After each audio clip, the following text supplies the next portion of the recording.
ಒಬ್ಬ ರಾಜಕಾರಣಿಯ ಮನೆಯಲ್ಲಿ ಒಂದು ಮೀಟಿಂಗ್ ಆಗಿದೆ. ಯೋಚನೆ ಮಾಡಿ, ಒಂದು ಕಂಡೀಷನ್, ನಮ್ಮ ಕಂಡೀಷನಿಗೆ ಒಪ್ಕೊಂಡ್ರೆ ದರ್ಶನ್ ನಾವು ಹೊರಗಡೆ ನಿಂತು ಎಲ್ಲ ಸಹಾಯವನ್ನು ಮಾಡೋಣಂತೆ, ಒಳ್ಳೆ ಅಡ್ವೊಕೇಟ್ ಕರೆಸೋದು ಇತ್ಯಾದಿ ಇತ್ಯಾದಿ ಸಹಾಯ ಮಾಡೋಣಂತೆ.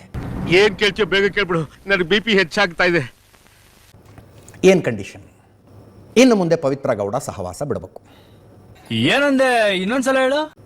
ಪವಿತ್ರ ಗೌಡ ಸಹವಾಸ ಬಿಡಬೇಕು, ಸುಮ್ಮನೆ ವಿಜಯಲಕ್ಷ್ಮಿ ಜೊತೆಗೆ ಸಂಸಾರ ಮಾಡ್ಕೊಂಡು ಹೋಗ್ಬೇಕು.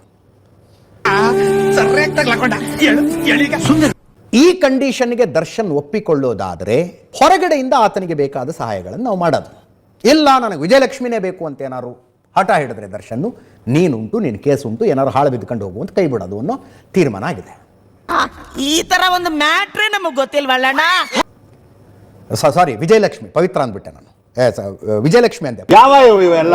ಪವಿತ್ರ ಗೌಡನೇ ಬೇಕು ಅಂತ ಏನಾದ್ರು ದರ್ಶನ್ ಹಠ ಮಾಡಿದ್ರೆ, ಅದಾಗಿದ್ದಾಗಲಿ ನಾನು ಪವಿತ್ರ ಗೌಡ ಜೊತೆಗೆ ಇರ್ತೀನಿ.